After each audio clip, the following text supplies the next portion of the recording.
Kamar kowace shekara a wannan karon ma dai mai martaba mai Kaltungo, Injiniya Sale Muhammad ya shirya taron baje kolin al'adun gargajiya da suka hada da rawe-rawe wadda ake yi a duk shekara da zummar haɗa kan al'umma da kuma sada zumunci a tsakanin juna. Bikin ya gudana ne a fadar mai martaba mai Kaltungo a daren ranar Juma'a, inda kabilu daban-daban da suka fito daga ciki da wajen jihar Gombe suka gabatar da rawansu na al'adu.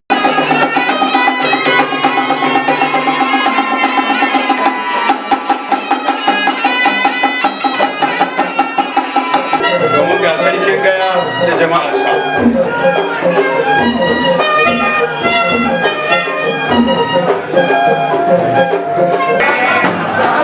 Solidarity mai daɗi, na ga sarkin lunguda yana jin daɗin waƙan nan. Allah ya zamanin sarki.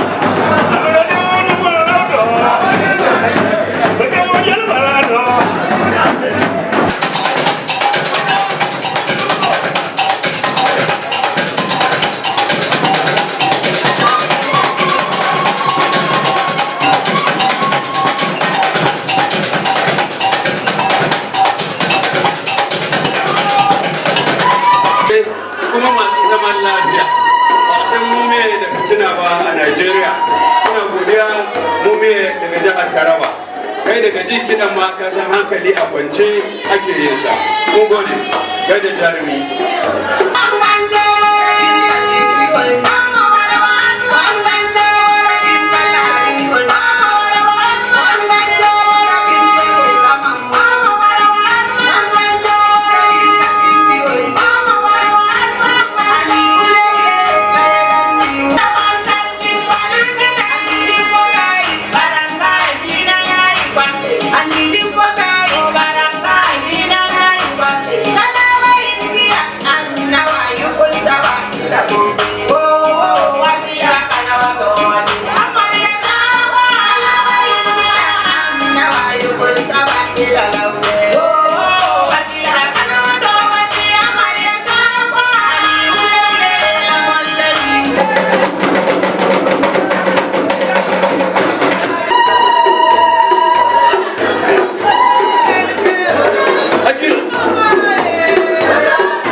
Mawaƙa ma ba a bar su a baya ba wajen nuna fasaha da basirar da Allah ya ba su a wajen bikin.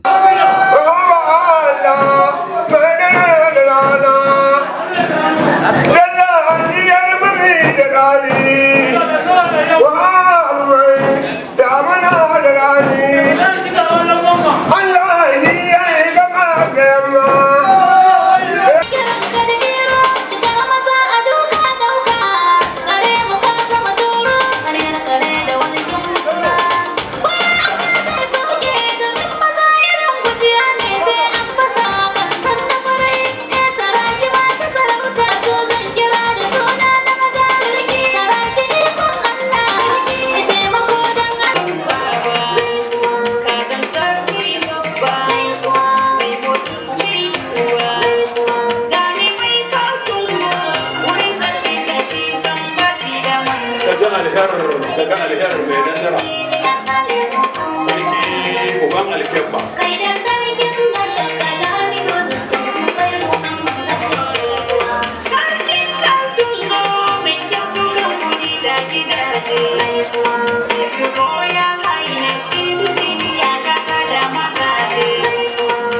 sarakin Kaltungo yan sarki mai rigar mutum muna godiya.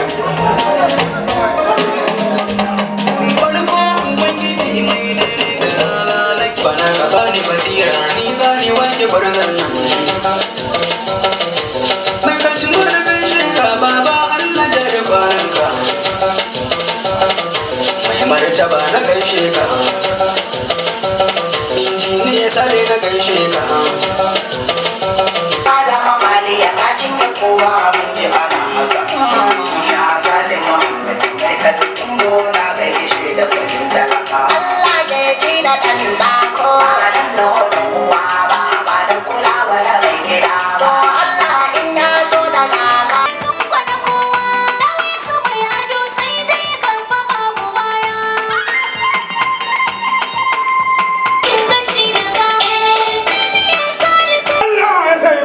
ka, ga turu yana zaune, ga sarkin luguda, ina sarki salama Allah ya taimake ka. Taron da ya samu halartar ɗimbin al'umma na cikin karamar hukumar Kaltungo, jihar Gombe da ma sassa daban-daban na Najeriya baki ɗaya.